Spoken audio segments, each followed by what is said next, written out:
केंद्रीय मंत्री नितिन गडकरी पहुंचे भोपाल। क्या एमपी की सड़कें अब और हाईटेक होंगी? आखिर क्या प्लान है? दरअसल मुख्यमंत्री डॉक्टर मोहन यादव और केंद्रीय मंत्री नितिन गडकरी ने भोपाल के रविंद्र भवन में सड़क और पुल निर्माण पर 2 दिवसीय सेमिनार का शुभारंभ किया है। बताया जा रहा है कि इस 2 दिवसीय सेमिनार में प्रधानमंत्री ग्राम सड़क योजना के तहत नई तकनीकों का उपयोग, पुल निर्माण में नई मशीनरी का उपयोग और सड़क निर्माण में उपयोग होने वाली सामग्रियों पर चर्चा की जाएगी। साथ ही सड़क सुरक्षा और परियोजनाओं की मॉनिटरिंग के लिए आईटी तकनीकों के उपयोग और सीमांत सामग्रियों के बारे में भी विचार विमर्श किया जाएगा। माननीय Shri Nitin Gadkari ji.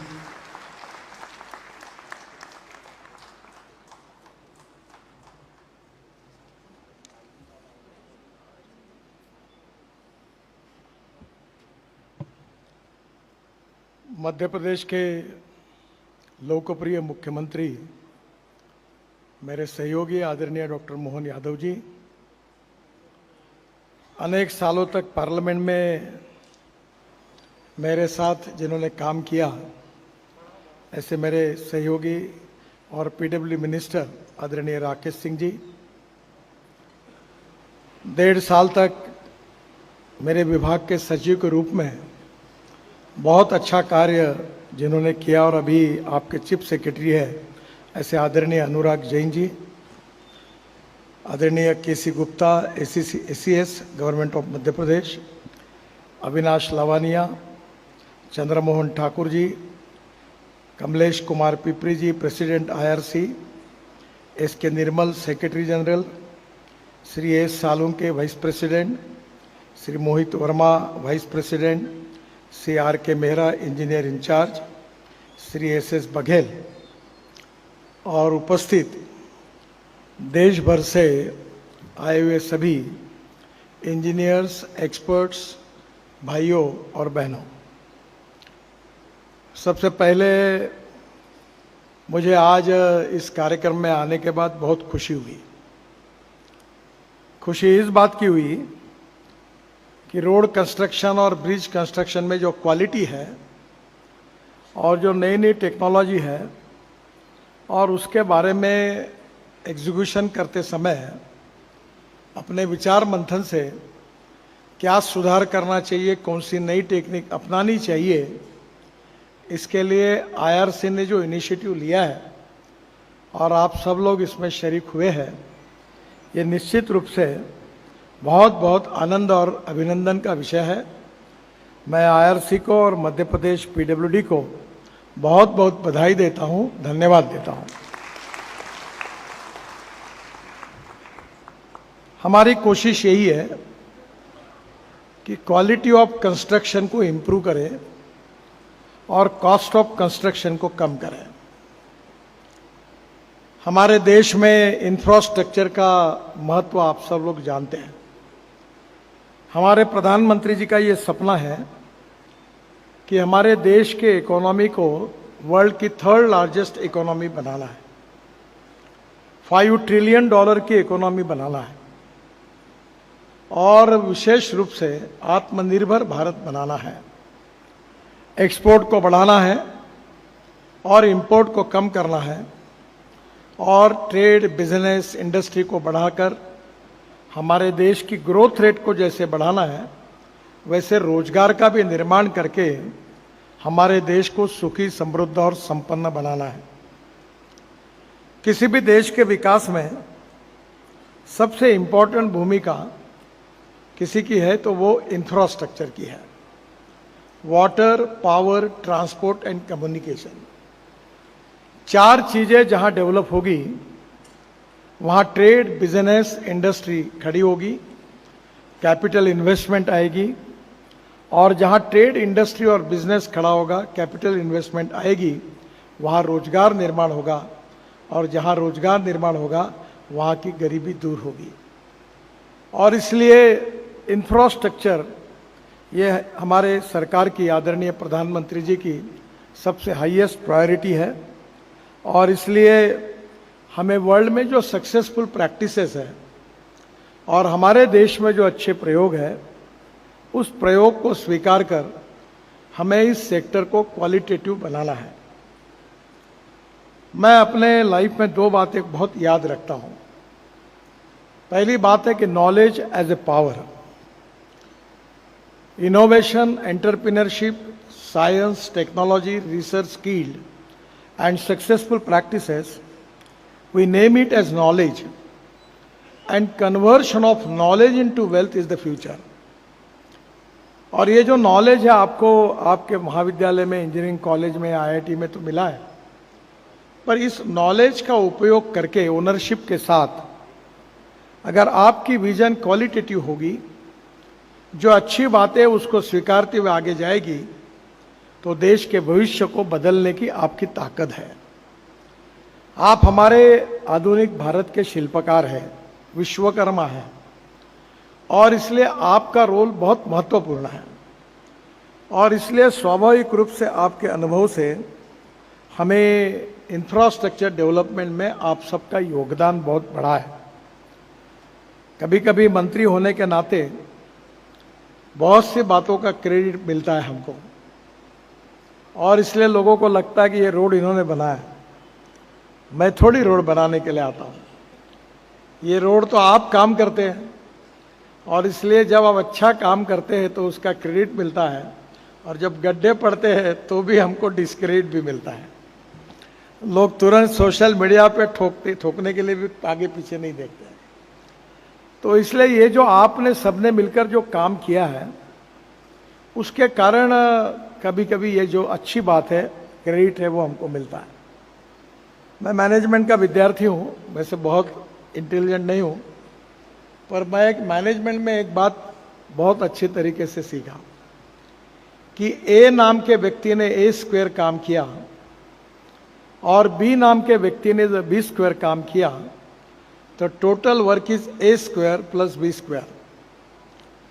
But when A and B comes together, thinks together and works together, A plus B bracket में स्क्वायर, इसका जवाब आता है A square plus B square plus twice AB, and this twice AB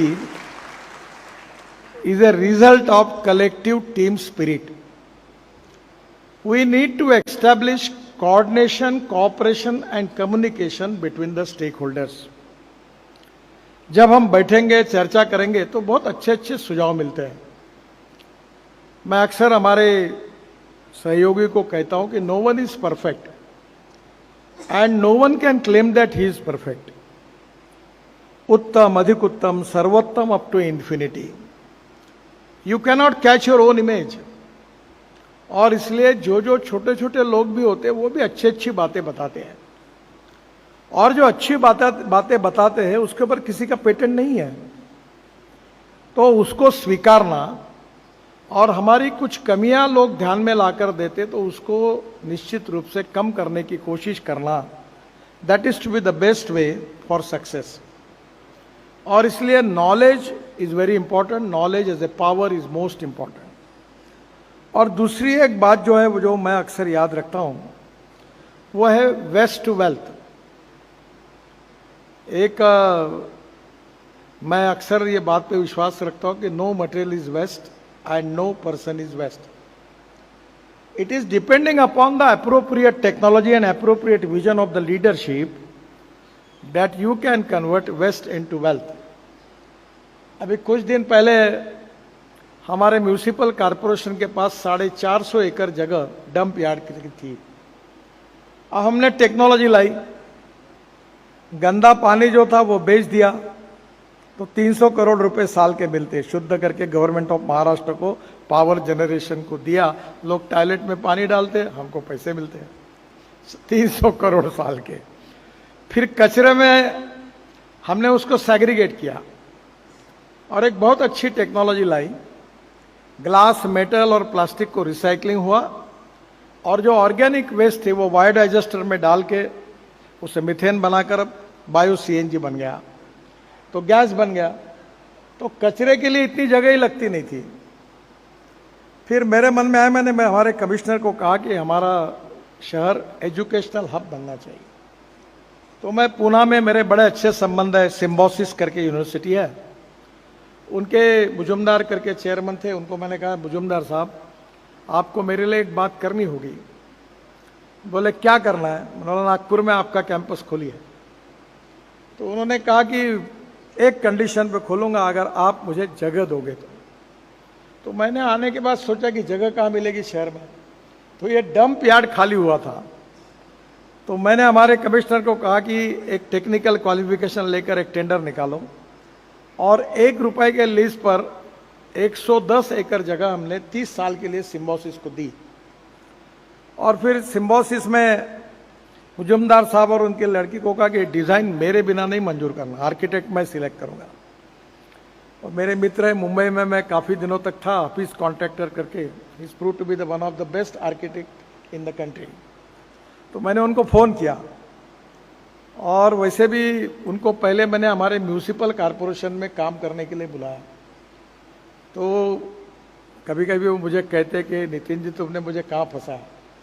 हमने एक रेलवे लाइन शहर से जाती थी डिफेंस में, तो वो लाइन हमने 2.5 करोड़ रुपए में खरीद ली, और हफीज को कहा कि इस पर एक अच्छा 35 हेक्टेयर जमीन थी, और उसमें हमने एक बहुत अच्छा डिजाइन किया मार्केट का, और उसका नाम रखा लंदन स्ट्रीट, बाद में ऑरेंज स्ट्रीट किया। 24 पैकेजेस हुए, और अभी तक 7 पैकेजेस हमने बेचे हैं, और कारपोरेशन को 2,500 करोड़ रुपए का फायदा हुआ, 2.5 करोड़ के इन्वेस्टमेंट, और वो डिजाइन किया हफीज कॉन्ट्रैक्टर ने। पर वो कारपोरेशन में काम करते करते इतना तंग हो गया कि बहुत बार मेरे पास आया कि बोले मुझे ज़रा आप यहाँ से छुट्टी दो। बोला नहीं। मैंने बोला आप दुनिया में काम करते हो, अमेरिका में काम करते हो, इंग्लैंड में काम करते हो, दुबई में करते हो, जरा कारपोरेशन में भी काम का अनुभव लो। अगर यहाँ तुम फिट हो गए तो दुनिया के कहीं भी काम के लिए आप फिट हो जाएंगे। अभी 7 पैकेजेस हो गए पूरे। तो उनको मैंने कहा कि यूनिवर्सिटी का डिजाइन करो। यूनिवर्सिटी आई, 450 करोड़ का कॉम्प्लेक्स बना। It is suppose to be one of the best complex in the country. अब 15,000 लड़के पढ़ रहे हैं, और जितने पढ़े उतने फॉरेन में चले गए। बहुत लोगों को रोजगार अच्छा देश में मिला, और बहुत से फॉरेन में चले गए। फिर मैंने, हमारे मुख्यमंत्री थे देवेंद्र जी, उनको कहा कि आप अपने यहाँ नरसिंह मुंजी आनी चाहिए। तो फिर वो अमरीश भाई जो हमारे नरसिंह मुंजी के प्रमुख है, वो बोले मुझे जगह दो। फिर कचरे वाली जगह निकाली, फिर 50 एकड़ उनको दी, और परसों उनका भी भूमि पूजन हो गया। और वो केजी टू पीजी करीब 850 करोड़ की इन्वेस्टमेंट कर रहे हैं, और नागपुर में दोनों इंस्टीट्यूशन आ गई, और इसलिए हमारे यहाँ एजुकेशन की फैसिलिटी बहुत अच्छी हो गई। तो मैंने कहा ये वेस्ट टू वेल्थ नहीं है, ये वेस्ट टू नॉलेज है, क्योंकि कचरे के डंप यार्ड के ऊपर उसका उपयोग हुआ। तो मुझे लगता है कि आपके यहाँ भी कचरे के तो हो गई। अनुराग जी अब हमारे यहाँ से आए, उन्होंने 3 बातें उनकी विशेषता है। एक जो गति शक्ति करके ये जो योजना बनी, जिसके कारण कोऑर्डिनेशन हो, सरकार में साइलोज में काम करती है, एक दूसरे से कोई बात नहीं करता, क्योंकि हमारे रूल्स ऑफ बिजनेस में लिखा है कि एक अधिकारी ने दूसरे से बात नहीं करना, चर्चा नहीं करना और सुनना नहीं, तो कोई बात नहीं करता। तो पहला आया कि रेलवे अलग ब्रिज बना रहा है, हम अलग बना रहे हैं, और रोड व तीसरा कोई और चौथा कर रहा है। तो फिर प्रधानमंत्री जी बोलते थे बार बार ये साइलोज में चलता है। तो अनुराग जी का कंट्रीब्यूशन है देश के लिए कि उन्होंने गति शक्ति, ये जो प्लेटफॉर्म खड़ा किया,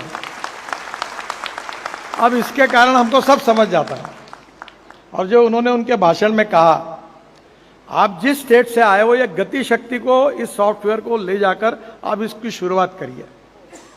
इतनी बड़ी बड़ी मिस्टेक है कि मैं अभी दिल्ली बेंगलोर से चेन्नई एक्सप्रेस हाईवे हेलीकॉप्टर से देख रहा था, तो 3 बड़े बड़े टावर रोड में आए, और उसको उठाने के लिए 300-400 करोड़ खर्चा कर रहे हैं। तो मेरे साथ वो भी मध्य प्रदेश के थे, अच्छे अधिकारी थे, पांडे करके, सागर के, रिटायर्ड हुए भी, मेंबर रहने चाहिए। मैंने कहा पांडे जी तुमने IIT पास किया है ना? बोले हाँ। बोले तुमको समझ में नहीं आता, ये टावर थे, थोड़ा रास्ता सरका देते तो ये 450 रुपये काय के लिए खर्चा होते?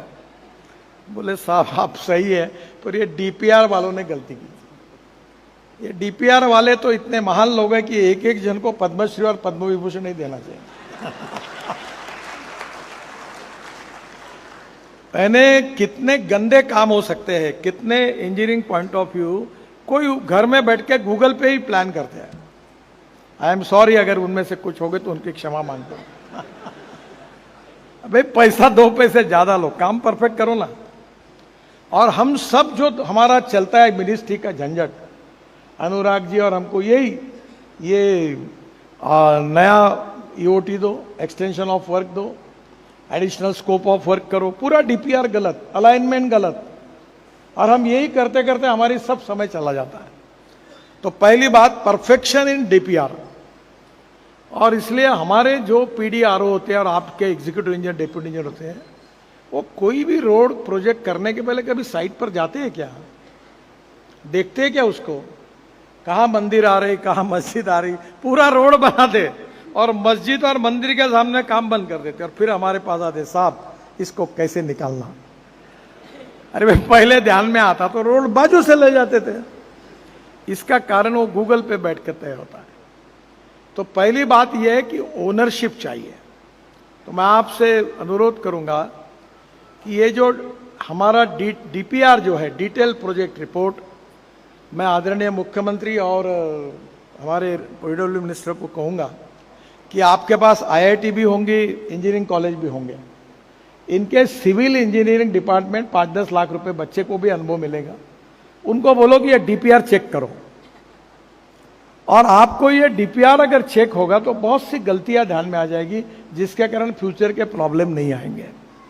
तो पहली बात तो एक स्वाभाविक है, और दूसरे फिर अथॉरिटी इंजीनियर है। अभी हमने काफी सुधार किया है उसमें। ये इनको इंडिपेंडेंट इंजीनियर कहते हैं। मैंने कहा पहले इनका नाम बदलो, ये डिपेंडेंट इंजीनियर रखो। कोई तो भी 70 साल का, 75 साल का रिटायर्ड आदमी, वही डीपीआर बनाने वाली भी कंपनियां उनकी है। बाकी भी मैं तो बोला अभी ऑफिशियल करो, जितने गवर्नमेंट सर्वेंट है उनको डीपीआर बनाने के लिए आओ, प्रोत्साहित करो लगे तो, क्योंकि उनके नॉलेज का और एक्सपीरियंस का उपयोग होगा। अब ये जो इंडिपेंडेंट इंजीनियर है, अब उसके लिए भी हमने काफी चेंजेस किए। जब अनुराग जी थे, अब उनको जिम्मेदार पकड़ा, और इसलिए ये ग्राउंड लेवल पर ये 2-3 बातें जब तक नहीं हो पाएगी, तब तक मुझे लगता है कि हमारा परफेक्शन नहीं होगा। आज हमारे देश का रोड नेटवर्क 63 लाख किलोमीटर है। We are the second largest in the world. और मुझे बड़ी खुशी हुई, क्योंकि अभी सुंदरलाल पटवा जी जब मंत्री थे और मैं मुंबई में मंत्री था, तो सुंदरलाल पटवा जी ग्रामीण विकास मंत्री थे, और मेरे पीछे मुंबई में मेरे घर पे उतरते थे। मेरे उनके पारिवारिक संबंध बहुत घनिष्ठ थे। तो एक दिन मुझे कहा, नितिन, अटल जी को मिलने के लिए तुमको दिल्ली आना है। तो मैं, पटवा जी क्यों, मुझे क्यों मिलना है? बोले मैं बोल रहा हूँ आना इस तारीख को।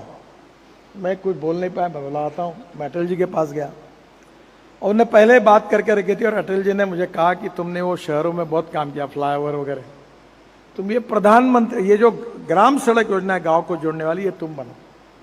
और 3-4 महीने मैंने उसके ऊपर काम किया। पटवा जी को प्रेजेंटेशन दिया, अटल जी को दिया, योजना उनको दी। फिर 1.5-2 महीना कुछ हुआ ही नहीं। फिर पटवा जी ने अटल जी क्या मीटिंग तय की, और अटल जी मुझे तो प्रेम भी बहुत करते थे, और मुझे बोले, क्यों, आपको काम बताया, अभी तक क्यों नहीं कुछ हुआ? तो मैंने हंसते हुए कहा, मैं थोड़ी देश का प्रधानमंत्री हूं, आप है, आप बताओ क्यों नहीं हुआ? तो बोला, मुझे बोले क्या है? मैंने बोला, ये नीति आयोग में ये व्यक्ति है, वो बोलता है कि ये प्रधानमंत्री ग्राम सड़क योजना ये स्टेट सब्जेक्ट है। There are 3 list, central list, state list and concurrent list. तो ये जो गांव को जोड़ने का काम है, ये स्टेट लिस्ट में है, और वो कहता है कि प्रधानमंत्री ji, we can not make any expenditure on state list subject, इसलिए ये हो नहीं सकता। तो अटल जी ने मेरे तरफ देखा। अब मैं थोड़ा बोलने में आउटस्पोकन हूं। बोला, अटल जी, ये तुमको सलाह देने वाला तुमको डुबाने का काम कर रहा है। बोले कैसे? मैंने बोला, इसको थोड़ी चुनाव लड़ना है, तुमको चुनाव लड़ना है, और ग्राम सड़क योजना करोगे तो इतिहास में आपका नाम होगा। तो बोले मैं क्या करूं? मैंने बोला, इसकी कुछ मत सुनिए, ठप्पा, और आप साइन मारिए, आप तो वहां में वो, आप जो बोलोगे वो होगा। और ये नहीं तो ये अगले बार तुम ये यहाँ चेयर पर तो आना चाहिए, ये काम नहीं होगा तो ये नियमों को कौन दुनिया याद करेगी? यू कैन आप कर सकते हो निर्णय। अटल जी ने पहली बार निर्णय किया, 15 दिन में डॉक्टर अब्दुल कलाम साहब ने घोषणा की, और देश के इतिहास में 6.5 लाख गांवों में से करीब 3.5 लाख गांव उस तक उसको मजबूत रोड से जोड़ने का काम हिंदुस्तान के इतिहास में किसी ने किया तो वो अटल बिहारी वाजपेयी जी ने। और इस योजना की शुरुआत अगर किसी ने की तो मध्य प्रदेश के पूर्व मुख्यमंत्री और उस समय ग्रामीण विकास मंत्री सुंदरलाल पटवा जी ने की। ये इतिहास है, और मेरा सौभाग्य है कि वो योजना बनाने के लिए मुझे मौका मिला। अब आपको ये ग्रामीण रोड से लेकर, डिस्ट्रिक्ट रोड से लेकर, स्टेट हाईवे से लेकर नेशनल हाईवे तक ये बिल्कुल हो सकता है। अभी मैं मेरे कॉन्स्टिट्यूंसी में अनधिकृत लेआउट्स हैं, मैं अनुराग जी को पता है, आप एक बार आइए तो मैं आपको, तो मुझे रास्ते बनाने हैं। अब एक रास्ता रोड, ये जो अनधिकृत लेआउट झोपड़पट्टी में बनाना, सरकार बोलते ये अनधिकृत है, पैसे नहीं है। अब मेरे को चुनाव लड़ना है तो उनके वोट नहीं मिलेंगे तो मैं कैसे जीतूंगा। तो फिर मैं सोचा, और फिर मैंने एक एक्सपर्ट की मीटिंग बुलाई, और मैंने कहा मुझे 25 लाख रुपए किलोमीटर के अंदर रोड 10 साल टिकेगा, ऐसा रोड बन सकता है क्या? तो मैं सब साइंटिस्ट को होने वाला बन सकता है। तो मैं मिट्टी में 20% फ्लैश, और उसने कहा सतना जो है तुम्हारे यहाँ, वहाँ का चूना 4%, वो डालकर उसको सॉइल स्टेबलाइज करके फिर उसमें बाद में अगर हम रोलर घुमाएंगे तो रोड 5 साल टिकेगा। एक ने प्रपोजल दिया। दूसरे ने दिया कि ये जो स्टील स्लैग है जो हम रोड में यूज करते हैं, उसको बारीक करके, वो भी मिलती है आजकल, वो वेस्ट मटेरियल है, उससे सीमेंट में ऐड होती है, स्लैट सीमेंट, और वो अगर हमने उसमें डाल दी तो अब मैंने उसकी योजना बनाई है और पहला पायलट प्रोजेक्ट का रोड बना है, अभी टेस्टिंग होगा। तो 25 लाख रुपए किलोमीटर। जब प्रधानमंत्री ग्राम सड़क योजना बनाई, उसमें भी विशेष रूप से ये जो सॉफ्टवेयर डेवलप किया गया था कि डिजाइन कैसे बनाओ। अभी अनुराग जी थे तभी हमारे यहाँ सर्कुलर निकला है कि देखिए ये डांबर रोड बनाने में बहुत लोगों की खुशी है। हर साल रोड बनता है और हर साल गड्ढे पड़ते हैं और हर साल नया रोड बनता है, इसमें कुछ लोगों को बड़ा आनंद आता है। अब यह आनंद अगर खत्म करना है तो हमने अभी इसके ऊपर एक अल्ट्राटेक का व्हाइट टॉपिंग कंक्रीट लाया है, और वो आप व्हाइट टॉपिंग करा दो, 25 साल कुछ नहीं होगा। मैंने हमारे शहर में पूरा शहर कंक्रीट रोड में कन्वर्ट कर दिया, क्योंकि ब्लैक कॉटन सॉइल है, गड्ढी नहीं है। और आप अगर ये टेक्नोलॉजी लेंगे, वैसे मुझे बता रहे थे अभी पीडब्ल्यू मिनिस्टर राकेश जी कि उन्होंने इसको स्वीकार किया है, तो ये बिटुमिन रोड और पानी की दुश्मनी है। और हमारे यहाँ ड्रेनेज सिस्टम इतनी अच्छी नहीं है, और पानी जब गिरता है तो उसके कारण बड़े प्रमाण पर ये रोड खराब हो जाते हैं। तो ये अल्ट्राटेक का जो है ये रोड कैसे, इसके लिए भी आप लोग जरूर विचार करिए। जहाँ तक हम रोड बना रहे हैं उसकी हमारे राज्य के, देश के विकास में इसकी बहुत महत्वपूर्ण भूमिका है। सबसे इंपॉर्टेंट चीज ये है कि हमारी लॉजिस्टिक कॉस्ट 14% है, चाइना की 8% है। परसों मैं अमेरिकन चैम्बर ऑफ कॉमर्स में गया था, वहाँ के बड़े बड़े सीईओ आए थे, उनकी भी 12% है। और हमारे देश में ये लॉजिस्टिक कॉस्ट कम करने का सबसे बड़ा आवश्यकता है कि रेलवे की, वाटरवेज की और हाईवेज की इफिशिएंसी बढ़ानी होगी कम पैसे में। अभी आज मैं आ रहा था, वैसे बहुत दिन जब आता हूँ हवाई जहाज एयरपोर्ट पे उतरता हूँ, बहुत सुंदर है भोपाल, ये लेक बहुत सुंदर है। तो मैं एक बार आया तब शिवराज जी को बताया कि ऊपर से रोपवे बना दो और भोपाल को जोड़ दो, तो ऊपर के ऊपर लोग पानी के ऊपर से चले जाएंगे। फिर दूसरी बार मैंने आया तब उनको कहा अगर थोड़े पैसे खर्चा कर सकते हो तो पानी के अंदर इमेंस टनल बना दो ताकि चार से वहां से निकल जाएंगे। आज मेरे मन में आइडिया आई, 15-20 करोड़ की है, पूरा भोपाल बदल जाएगा। मैंने ब्रह्मपुत्रा में और गंगा में करीब 17 जगह पर, ये जो गंगा नदी बीच में है ब्रह्मपुत्रा, उसके लिए हमने इस तीर से उस तीर जाने के लिए एक वो जो स्पेशल कोचिन शिपयार्ड ने रोडवे वो रोपैक्स वो एक नए बनाए, वो हमारे कोचिन शिपयार्ड जो है, जो हमारी गवर्नमेंट की है, उसमें क्या करते हैं कि 5 मंजिले की, अभी मुंबई में आप आएंगे तो बीपीटी से अलीबाग जाइए, तो अलीबाग से आप मुंबई गोवा रोड पर जाने के लिए आपको 50 मिनट लगते हैं, और साउथ मुंबई से निकलकर रोड से जाएंगे तो 2.5 घंटा लगता है। तो क्या हुआ कि ट्रक, बसेस, कार सब अंदर जाती है, और लिफ्ट पे चढ़ के लोग ऊपर में एक रेस्टोरेंट बना वहां चले जाते हैं, और अभी अलीबाग जाने के लिए 3 घंटे लगते थे, अब यह 17 मिनट में जा रही। अभी मुंबई में नया एयरपोर्ट बन रहा है, तो मैंने उनको कहा ये वही उसमें लगा दो कि एयरपोर्ट में डायरेक्ट हमने एक जेटी बना दिया, और मैं शिपिंग मंत्री था, पूरे मुंबई में अलग अलग जगह पर लोग अपनी गाड़ी, कार और अपना ट्रक, बसेस उसमें डालेंगे। रोपैक्स रोपैक्स फेमस है, बहुत कोचिन शिपयार्ड ही बनाती है, और उसमें बैठकर गाड़ी रख दो, 17 मिनट में मुंबई से कहीं भी तुम एयरपोर्ट चले जाओगे। अभी 3 घंटे 2.5 घंटे लगते हैं। तो मुझे मालूम नहीं है, भोपाल में आप एक बार लाओ और ये रोपैक्स लगा दो, अपनी गाड़ी, स्कूटर सब लगेंगी, वहाँ छोटा सा धक्का बनाना पड़ेगा, और इधर से उधर पानी पे गाड़ी रख गई, उतर गया, चला गया, तो आपका सस्ते में काम हो जाएगा।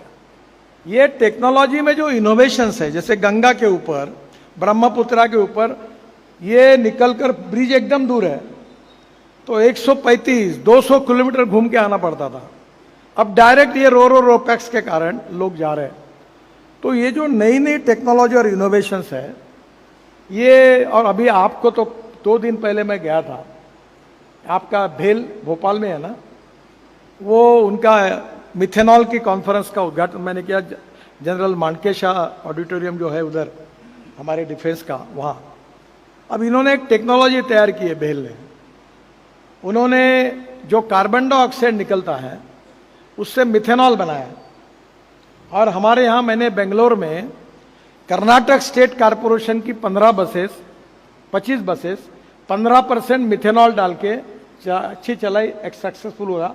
अशोक लेलैंड ने ट्रक और बसेस लॉन्च की है, और अब मरीन इंजन मिथेनॉल के बन रहे हैं। तो मेरा आपसे एक सुझाव, मिथेनॉल का रेट है 22 रुपये लीटर और डीजल का है 120 रुपये लीटर। और अभी इन्होंने जो टेक्नोलॉजी तैयार की, जनरेटर सेट अशोक लेलैंड और किर्लोस्कर के भी मार्केट में आ गए। तो जहां आप जनरेटर सेट यूज करते हैं कंस्ट्रक्शन में, वहां इलेक्ट्रिक मशीनरी वो भी आ रही है। पूरे आपके जितने जनरेटर्स है वो अगर मिथेनॉल पे जाएंगे तो आप रोड को 1000 करोड़ के रोड में कम से कम 40 करोड़ की कॉस्ट कम कर लोगे। हम डीजल 100 करोड़ का रुपए का लगता है। तो पहली बात तो ऐसी है कि हम कॉस्ट ऑफ कंस्ट्रक्शन को कम कैसे करें। तो डीजल और पेट्रोल के बजाय electric, ethanol, methanol, bio LNG, CNG, electric, इसका उपयोग करेंगे, फायदा होगा। अभी आपके यहाँ मैंने बजाज की स्कूटर लॉन्च की थी 2 महीने पहले पूना में, 2 व्हीलर, वो थी बायो CNG के ऊपर। अब CNG बनता है परली से। हमारे यहाँ 400 प्रोजेक्ट शुरू है, 70 एक पूरे हो गए। मैं भी 10 टन CNG बना रहा हूँ। वो CNG में स्कूटर में डालने से एक किलोमीटर पेट्रोल की स्कूटर और मोटरसाइकिल का खर्चा 2 रुपये 25 पैसे आता है, और CNG का खर्चा 1 रुपये आता है। तो आप समझ लीजिए कि आपकी बचत कितनी होगी। ये पेट्रोल डीजल की कार दिखने वाली नहीं है अभी। मेरा कैंपेन है इसके खिलाफ चलता है कि इस देश में 22 लाख करोड़ रुपए का फॉसिल फ्यूल इंपोर्ट होता है, और हमारे देश के हेल्थ प्रॉब्लम की सबसे बड़ी समस्या पोल्यूशन है। और ये ग्रीन फ्यूल, हमारे इथेनॉल, बाद में बायो CNG, ये अभी हम बिटुमिन भी बना रहे हैं। मैं परसों हमारे यहाँ मीटिंग हुई, सभी मैन्युफैक्चरर आए थे, इंडियन ऑयल के चेयरमैन थे। मैंने उनको एक काम दिया कि हमारे देश को 90 लाख टन बिटुमिन लगता है, और हमारे देश की रिफाइनरी की कैपेसिटी केवल 50 लाख टन है मैक्सिमम। तो 40 से 50 लाख टन इंपोर्ट होता है।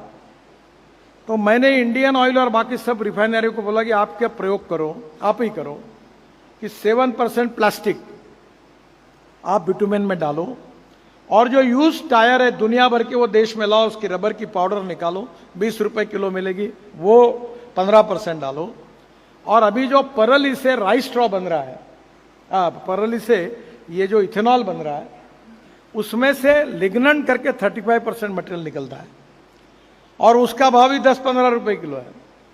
35% लिग्नन। सेंट्रल रिसर्च रोड ऑर्गेनाइजेशन ने ये अभी टेक्नोलॉजी का पेटेंट लिया है, इनको मालूम है, उसका जरा सबको जानकारी दीजिए। तो 35% लिग्नट, 15% रबर की पाउडर और 7% प्लास्टिक वेस्ट अगर बिटुमेन में डाल दिया तो बिटुमेन का 50 रुपए का रेट 35 रुपए पे आएगा रेट। तो आपका बिटुमेन सस्ता हो जाएगा और क्वालिटी इंप्रूव हो जाएगी। और वही अभी स्टैंडर्ड का बिटुमेन मैंने कहा आप ही तैयार करो और ये वेस्ट टू वेल्थ हो जाएगा। पूरा प्लास्टिक जो पड़ा हुआ है वो ऑयल कंपनियां खरीद लेगी, वेस्ट प्लास्टिक। रबर टायर है उसका भी यूज हो जाएगा। तो ये जो न्यू टेक्नोलॉजी है उसके एक्सपेरिमेंट करने होंगे और जो एक्सपेरिमेंट करने के बाद शायद ये भी हो सकता है कि कुछ एक्सपेरिमेंट सक्सेसफुल होंगे, कुछ नहीं होंगे। अभी मैं बहुत दिनों से 4-5-6 साल से प्रयास कर रहा था और इंडियन ऑयल के पीछे लगा कि ये परली जलती है पंजाब हरियाणा में और दिल्ली में प्रदूषण होता है। फिर मैंने हरियाणा के और पंजाब के मुख्यमंत्री को कहा कि इसको कलेक्ट करने के लिए आप पॉलिसी बनाओ, कंसेशन बनाओ। फिर भारत सरकार ने कुछ कंसेशन दिए। आपको ताज्जुब होगा कि पानीपत में प्लांट शुरू हुआ है, वो जो परली जलती थी उससे 1 लाख लीटर इथेनॉल बन रहा है, 150 टन बायो बिटुमिन बन रहा है और 88,000 टन बायो एविएशन फ्यूल यानी ईंधन बन रहा है। और आप समझिए कि ये देश का किसान केवल अन्नदाता नहीं है, वो ऊर्जादाता है। ऊर्जादाता नहीं है, ईंधन दाता है। ईंधन दाता नहीं है, बिटुमिन दाता है। और बिटुमिन दाता नहीं है तो वो एक प्रकार से अब हाइड्रोजन दाता बनने वाला है। कल शिवराज जी और मैं बाहर निकल रहे थे तो मुझे बता रहे थे पिछले बार मक्के का भाव 1200 रुपए क्विंटल था। जब इथेनॉल मक्के से शुरू हुआ तो भाव 2600 रुपए क्विंटल। अब इस साल लोगों ने ज्यादा लगाया तो एकदम भाव डाउन हो गए। आपके छिंदवाड़ा वगैरह में मक्के के रेट कम आ गए। तो मैंने उनको कहा कि इथेनॉल मक्के से बनेगा तो किसानों को भाव मिलेगा। अब मैं वो किसानों को बता दूं, मैं तो किसान, मैं खुद हूं, मैं ज्यादातर किसानों में काम करता हूं, 4 चीनी मिलें चलाता हूं और जितनी बातें मैं करता हूं उसके प्रयोग करता हूं। ये सब मेरे पास प्रूवन एक्सपेरिमेंट है ताकि लोग विश्वास ही नहीं रखते। और मैं आपको विश्वास के साथ बताता हूं, इससे रूरल एग्रीकल्चर इंडिया का तस्वीर बदल जाएगी। Diversification of agriculture towards energy and power sector, इसमें सबसे बड़ा फायदा मध्य प्रदेश को होगा। मुझे याद है कि मैं जब अध्यक्ष था पार्टी का तो 3 बार एग्रीकल्चर ग्रोथ रेट के लिए मध्य प्रदेश को पुरस्कार मिला। मध्य प्रदेश के इकोनॉमी का बैकबोन है वो एग्रीकल्चर। और एग्रीकल्चर में surplus sugar, surplus corn, surplus rice, surplus wheat, तो प्राइजेस उतनी बढ़ती नहीं। और हमारी स्थिति ऐसी होगी, एमएसपी ज्यादा है और मार्केट प्राइस कम है।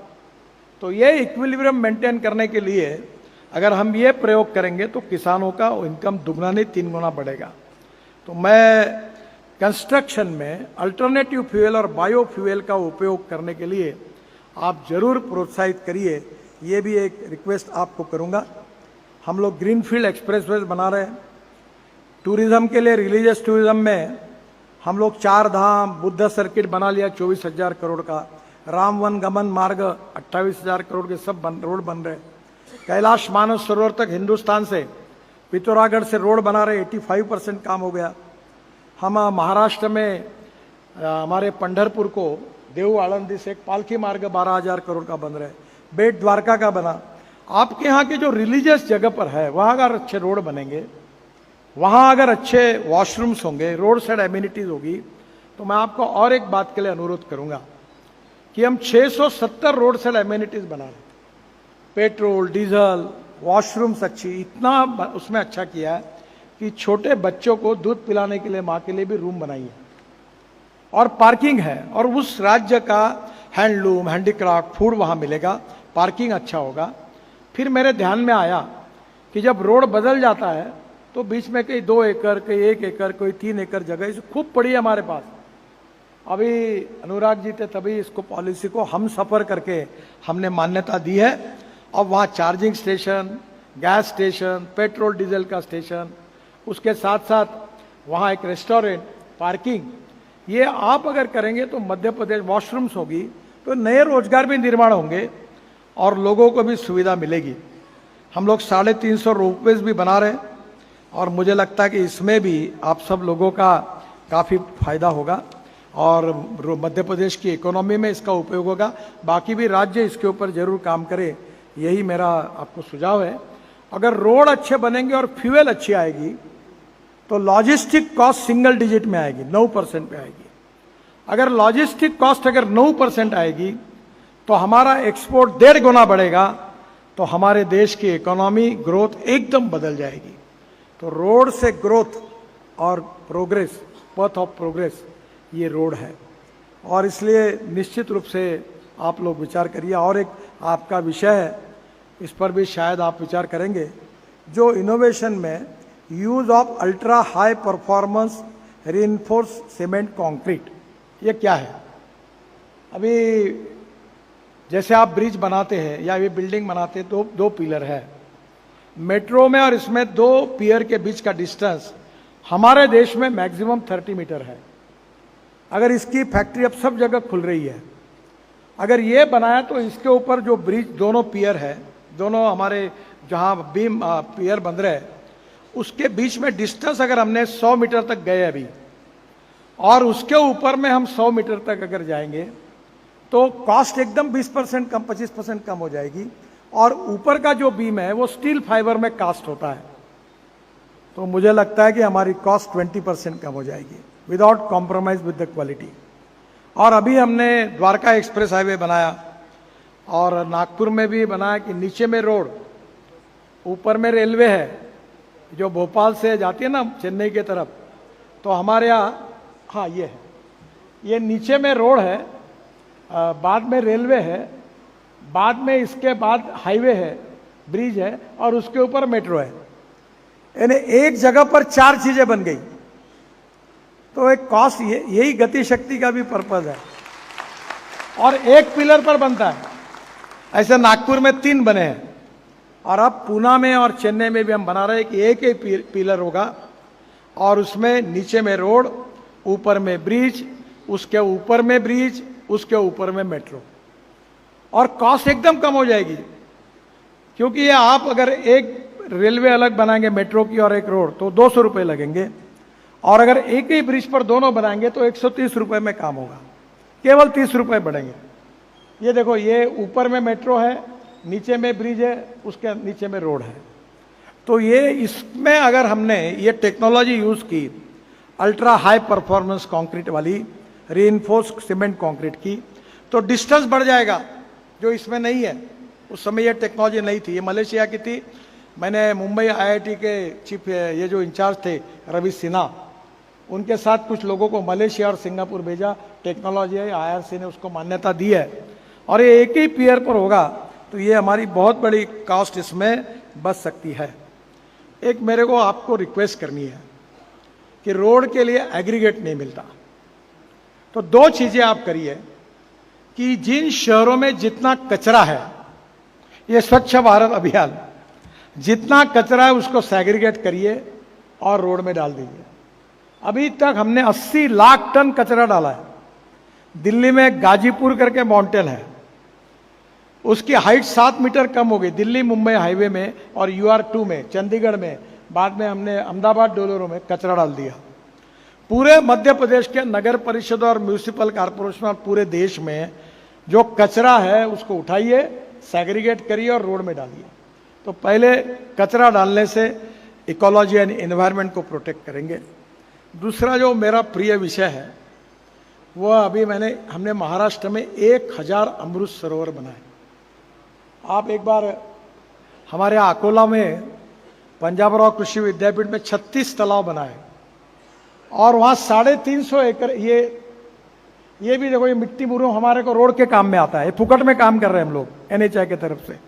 ये पूरा मटेरियल ले रहे, ये रोड में डाल रहे हैं, और रोड में डालने के कारण हमको एग्रीगेट मिल गया फुकट में, और यहाँ पानी का तालाब खड़ा हो गया। दौड़ने वाले पानी को चलने के लिए लगाओ, चलने वाले पानी को रुकने के लिए लगाओ, और रुके हुए पानी को जमीन को पीने के लिए लगाओ। गांव का पानी गांव में, घर का पानी घर में, खेत का पानी खेत में। आप देखो, आप लोग सर्विस में हो तो आप क्या करते हैं, रिटायर्ड होने के पहले तक आप पहले पीएफ वगैरह इंश्योरेंस मिलता है और अपना जमा डिपॉजिट करते हो पैसा हर महीने में। ऊंट क्या करता है, अपने पेट में पानी स्टोर करता है। अगर ये पानी अगर आपने इन तालाब में स्टोर किया तो ये पानी जमीन के अंदर जाता है। ये आप समझ लीजिए, इसमें थोड़ा सा जियोलॉजी, जियोफॉर्मोलॉजी, मिनरोलॉजी और क्रिस्टोग्राफी भी है। मैं थोड़ा गया था, हमारे यहाँ जो रॉक्स होते हैं उसके 10 प्रकार हैं: talc, gypsum, calcite, apatite, orthoclase, quartz, corundum, diamond. अब मध्य प्रदेश में आपको ढूंढना है कि ये रॉक के अलग अलग स्वभाव है, ये पूरे उसमें से ही है। ये रॉक जो पानी पीने वाला है वहां तक नीचे जाना है और आपने वो मिट्टी निकाल कर रोड में यूज करनी है, तो आपका भी फायदा, कॉन्ट्रैक्टर का भी फायदा, देश का भी फायदा, किसानों का भी फायदा। और ये जो पानी है, मैं खुद बता रहा हूं मेरे घर की बात।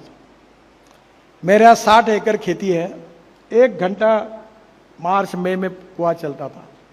मैंने मेरे खेत के सामने वाला जो नाला था उसका खोलीकरण, रुंदीकरण किया और वाटर को थोड़ा सा एक कंक्रीट का ये बना दिया, पानी को रोक दिया।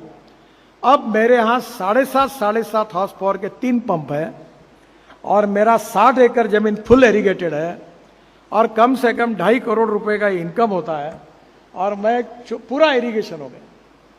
पंजाबराव कृषि विद्यापीठ में 350 एकड़ जगह पानी के नीचे थी, अब 4,500 एकड़ पानी के नीचे आ गई और ये तालाब के कारण आजू बाजू के जगह कुएं का पानी का स्टोर ये लेवल बढ़ गई और किसानों को पानी मिल गया। यानी ये तो आपको 1 रुपए का खर्चा नहीं। गवर्नमेंट से परवानगी लेना है कि वो मुरूम निकाल कर रोड में केवल यूज करने की अनुमति दो। इसकी रॉयल्टी महाराष्ट्र गवर्नमेंट ने नोटिफिकेशन निकाला है, आपके यहाँ भी आप निकाल लीजिए। मध्य प्रदेश में अगर ये इरिगेशन बढ़ेगा, कुएं को पानी आएगा और सबको अगर सोलर पंप लग जाएंगे तो मुझे लगता है कि मध्य प्रदेश का एग्रीकल्चर ग्रोथ रेट में लिख देता हूं दुगना होगा और गांव गरीब मजदूर किसान का कल्याण होगा। तो मेरा वाटर कंजर्वेशन के लिए भी विषय है, ज़्यादा समय की कमी है। अल्टरनेटिव फ्यूल के बारे में अब हाइड्रोजन, अब हम लोग हाइड्रोजन के ऊपर के भी इक्विपमेंट आए हैं। ये जो जेसीबी है इनको मैंने सीएनजी पर कन्वर्ट करने के लिए कहा था, ये लंदन की कंपनी है। तो एमडी मेरे को ऐसे करा था, कैसे होगा, बोला वो करके लाओ, मैं तुम्हारा काम नहीं करूँगा। तो जेसीबी हो गया कन्वर्ट, 50% डीजल, 50% सीएनजी और रशिया से उनको 1000 जेसीबी का ऑर्डर मिल गया। तो आप ये जितनी कंस्ट्रक्शन इक्विपमेंट है इसको आप अल्टरनेटिव फ्यूल और बायो फ्यूल इलेक्ट्रिक पर करिए। हाइड्रोजन भी आ गया, अभी मेरे पास गाड़ी हाइड्रोजन की, कभी आए तो मैं शायद आपको घुमाए, आप मेरे गाड़ी में घूमे, मर्सिडीज से भी अच्छी है। उसका नाम है मिराई, वो जापानी वर्ड है Mirai. Mirai means future. We need to think on the line about the futuristic technology and futuristic vision for our development. Futuristic vision and futuristic development is related to the progress of our country for the future। और इसलिए hydrogen हमारा future है। तो आगे हम construction equipment को भी इस पे लाए। स्टील फाइबर की बात मैंने बताई, वाइट टॉपिंग टेक्निक्स की बात बताई, recycled asphalt pavement, soil stabiliser, polymer modified bitumen और सबसे अच्छी बात, छत्तीसगढ़ में हमने 80 किलोमीटर बांबू का क्रैश बैरियर बना है। शायद मुझे लगता है जबलपुर नागपुर रोड में भी जायसवाल जी कुछ जगह बांबू यूज किया है। आपके यहाँ किसान बांबू लगाएंगे और क्रैश बैरियर लोहे के बजाय बांबू का बनेगा, बहुत मजबूत बना है। आपके इंदौर की जो इंस्टीट्यूट है जो इसको टेक्निकली सैंक्शन करती है, उनने टेस्टिंग करके उसको सर्टिफाई किया है, तो ये इको फ्रेंडली है। तो ये भी आप करिए। दूसरा एफआरपी, फाइबर रीइंफोर्स पॉलीमर, बाद में ग्लास फाइबर रीइंफोर्स पॉलीमर बार, ये बहुत अच्छा है, मैंने अपने घर में रखा है। देखो ये स्टील वाले और सीमेंट वाले कार्टेल बना बना के रेट बढ़ाते हैं और इनको जब तक कंपटीशन नहीं होगी ये जमीन पर नहीं चलेंगे। आप जब अल्टरनेटिव मटेरियल तैयार करेंगे तो बराबर रेट ठीक रहेंगे, कंपटीशन होगी और मोनोपोली होगी तो रेट बढ़ेंगे। तो ये ग्लास फाइबर स्टील जो है ये भी बहुत अच्छा है, इसको भी आपने अप्रूव कर दिया अभी। फिर वेस्ट मैनेजमेंट में यूज ऑफ म्यूनिसिपल वेस्ट ये हो रहा है। फ्लैश को एक समय प्रॉब्लम था, सुप्रीम कोर्ट ने निर्णय दिया था कि फ्लैश को फ्री ऑफ चार्ज लेकर पहुंचा के देना। मैं कल रात को चीफ जस्टिस ऑफ इंडिया थे शरद बोबड़े, उनकी तबीयत खराब थी, उनके घर में गया था, तो मैंने उनको कहा आपको याद है आपने निर्णय किया था? बोले हाँ। मैंने बोला निर्णय के कारण ऐसा हुआ, अब हमको कोई फ्लैश ही नहीं देता। हमारे सेक्रेटरी अनुराग जी कितने बार पावर वाले के पास गए, यानी जो महत्व नहीं था उसको महत्व आ गया। अब सीमेंट में 35% फ्लैश ऐड होना शुरू हो गया, अब फिर इसके कारण फ्लैश ही नहीं मिल रही।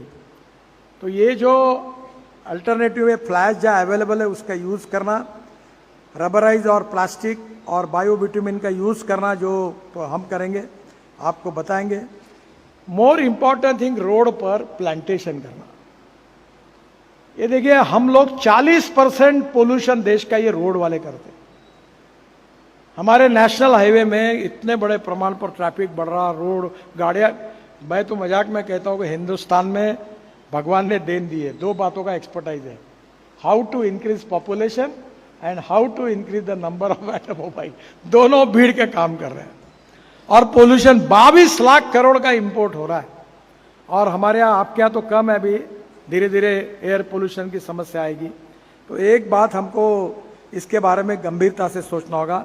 तो जो ट्रीज कार्बन डाइऑक्साइड को ज्यादा ऑब्जर्व करती है उसको आप लगाइए, और 3 मीटर का पेड़ लगाइए, इसको ई टैग करिए। अभी हमने करीब 78,000 ट्रीज, उसमें से कुछ 100 साल पुरानी थी पैठन में, उसको हमने ट्रांसप्लांट किया है। तो मेरा आपसे अनुरोध है कि ग्रीन हाईवे है आप जरूर बनाइए। मुझे विश्वास है कि ethics, economy, ecology and environment, these are 3 very very important thing for the country and the society। मैं आपको इतना ही कहूँगा, रोड अच्छे बनाएंगे, पोल्यूशन बढ़ेगा, ट्रांसपोर्ट बढ़ेगा, कॉस्ट कम होगी, प्रगति होगी, इंडस्ट्री आएगी, टूरिज्म बढ़ेगा, पर पोल्यूशन भी कम होना चाहिए। और इसलिए हमारी यह जिम्मेदारी है कि हर रोड को हम ग्रीन बनाएं और कार्बन डाइऑक्साइड को मैक्सिमम ऑब्जॉर्व करने वाले ट्रीज को लगाएं। तो मुझे लगता है कि आने वाले समय में हमारे देश को, हमारी पर्यावरण की भी सुरक्षा करने में हम कामयाब होंगे।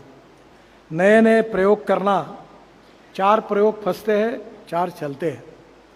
आप में से कोई सेक्रेटरी बनता है, एक बात याद रखिए कि प्रयोग करने के बाद गलती होती है तो तुरंत उसको सस्पेंड करो। इसलिए सरकार में कोई प्रयोग ही नहीं करता। वो बोलता जानू ज़्यादा पैसा खर्चे हुआ तो मेरी इंक्वायरी तो नहीं होगी, फालतू झंझट में काहे के लिए पढ़ना। आप ताला बजा रहे हैं, मैं सही कह रहा हूँ। तो अगर प्रयोग करने में अगर कमी आती है, if the mistakes are bona fide forgive them, if the mistakes are mala fide तो सजा करो। अभी जैसे ये अनुराग जी ने बताया कि हम ईपीसी में काम करते हैं, उन्होंने मेरे नज़र में एक बात ला के दी, पहली बार मुझे 10 साल में नहीं थी, कि ईपीसी में 2 साल के बाद मेंटेनेंस शुरू होता है। क्यों होता है? बीओटी में उसको 15 साल मेंटेन करना है तो रोड अच्छे बनाता है, और ईपीसी में ऐसा ही बिगाड़ भर्ती काम करता है, हमारे साहब लोगों को मैनेज करता है, सबको लक्ष्मी दर्शन देता है, सर्टिफिकेट लेता है, और हम आपको हाँ बन गया रोड, और 2 साल से गड्ढे पड़ना शुरू। मैं इसके बारे में बहुत स्ट्रिक्ट भूमिका मैंने ली है। मैंने कहा 7 वर्ल्ड रिकॉर्ड हो गए, 9 डॉक्टरेट मिली। अब आपको एक रिकॉर्ड कि इस बार कितने लोगों की नौकरी खानी है, कितने कॉन्ट्रैक्टर को ब्लैक लिस्टेड करना है। मैं बिल्कुल भीड़ से लगाऊं, क्वालिटी के साथ कॉम्प्रोमाइज नहीं। These are the asset of our country, and I am expecting ownership from you. You treat it as it is your asset. It is the asset of the country. It is the asset of the society. You should not compromise with it. और इसलिए quality के साथ compromise मत करिए।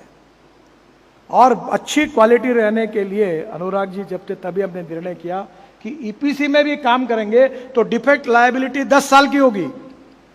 और अब मैंने लोगों को बताना शुरू कर दिया, क्योंकि मेरे पास आती नहीं, कि मैंने कहा जहां रोड खराब होगा चिल्लाओ, मेरे खिलाफ डालो सोशल मीडिया में और मुझे भेजो। मैंने रिकॉर्ड तैयार किया और मेरे यहाँ ऑफिस ही किया है, और पूरे तकरारों को मैं आरओ और पीडी का एक्सप्लेनेशन लेता हूँ। अभी तो मीटिंग बुलाने वाला हूँ कि तुम्हारे इसमें इतने कैसे हुए।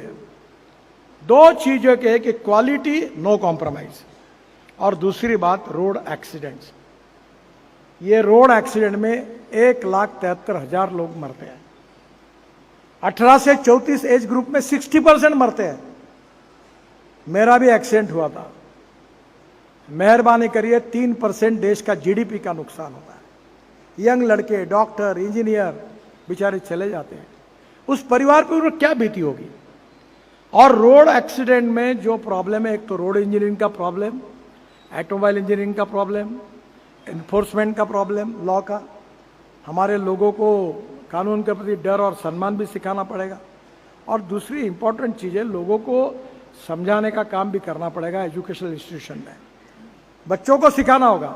पर रोड इंजीनियरिंग के प्रॉब्लम के लिए हम जिम्मेदार हैं। ऑटोमोबाइल इंजीनियरिंग में हमने सब सुधार कर दिया। एयर बैग्स 6 लग गई इकोनॉमिक मॉडल में।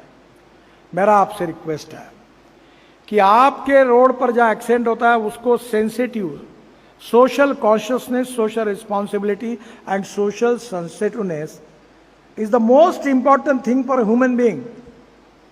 आप उसको बहुत संवेदनशीलता से और सीरियसली लो। और जो एक्सीडेंट होता है वहां इंक्वायरी करो, ब्लैक स्पॉट का स्टडी करो और ब्लैक स्पॉट को तुरंत इंप्रूव करो। जहां रेड सिग्नल लगाना है सिग्नल लगाओ, जहां साइनेज लगानी है वहां साइनेज लगाओ, लोगों की जान बचाओ। 1,70,000 78,000 लोग मरे। कोई लड़ाई में नहीं मरे, कोई दंगे में नहीं मरे, कोई कोविड में नहीं मरे। ये हमारे लिए अच्छा नहीं है, मानवता के लिए अच्छा नहीं है।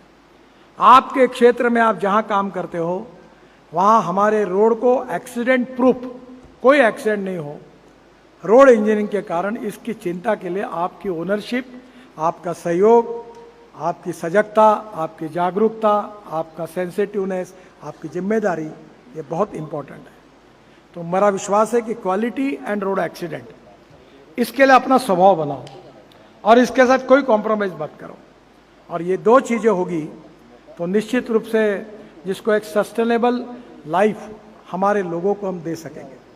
जो वर्ल्ड में चर्चा हो रही डोमेस्टिक हैप्पी ह्यूमन इंडेक्स, हमारा सुखांक, ये सुखांक बढ़ाने में ये भी एक इम्पॉर्टेंट इश्यू है। पर्यावरण, उसके साथ रोड सेफ्टी, ताकि हम लोगों को सुरक्षित जीवन दें। मेरा विश्वास है कि ये 2 दिन में अलग अलग विषयों पर चर्चा करते हुए सबसे पहले आपने नया कुछ सीखने की मनस्थिति बनाई, ये बहुत अच्छा हुआ। सेमिनार लिया, ये उससे भी अच्छा हुआ। नहीं तो कोई बड़े लोगों को सिखाना बहुत कठिन होता है। वो बोलते हैं अरे हम सब मालूम है मेरे को, मुझे समझता है सर। क्या समझता है तुमको? देखो, महात्मा गांधी जी ने कहा, वो याद रखो, गलती होगी तो स्वीकार करो, कोई कमियां नहीं होती। अनुराग जी ने मेरे को समझा, मैंने कहा 10 साल मेरे ध्यान में नहीं आया, मैं बीओटी का जन्मदाता हूं। बोले देखो ये ईपीसी रोड 2 साल में कंडम, ये बीओटी हाइब्रिड यूनिट रोड 10 साल यहाँ कुछ नहीं मेंटेन। मैंने बोला ये बदमाशी है, ये मेरे ध्यान में नहीं आया। अगर अपने ध्यान में अगर गलती आती तो उसको स्वीकार करो और गलतियों को सुधारने की कोशिश करो और परफेक्शन की तरफ जाने की कोशिश करो। You can make miracles. और आपके कार्य से, आपके कर्तृत्व से मध्य प्रदेश हो, भारत हो, हम एक अच्छे क्वालिटी इंफ्रास्ट्रक्चर को बनाएं। मैं अक्सर कहता हूं कि अमेरिका, मैंने अपने यहाँ एक मुंबई में मंत्री था तो मैंने एक स्लोगन लगा के रखा था। मुझे याद है, मेरे मित्र रतन टाटा अब नहीं है, बहुत बार वो मेरे घर आकर मुझे पूछते थे उसके बारे में। मैंने लिखा था, American president John F Kennedy का एक सेंटेंस लिखा था कि American roads are not good because America is rich, but America is rich because American roads are good. और मैं वह सपना देखता हूं आप सब लोगों के सहयोग से कि आने वाले समय में इंडियन रोड इंफ्रास्ट्रक्चर अमेरिका से भी अच्छा होगा, ये हम करके दिखाएं। और वो करने में द मोस्ट इंपॉर्टेंट रोल आपका है। अगर आप चाहेंगे तो ये निश्चित रूप से, बिकॉज आप ही विश्वकर्मा है, आप ही इसको बदल सकते। केवल आपके मन में ये तय कर दो कि मुझे ये करना है, मैं ये अच्छे तरीके से करूँगा, तो ये देश बदले बिना नहीं रहेगा। यही प्रेरणा, यही विजन आपको इस कार्यक्रम से मिलेगी। इस विश्वास के साथ मैं अपनी बात को समाप्त करता हूँ। धन्यवाद।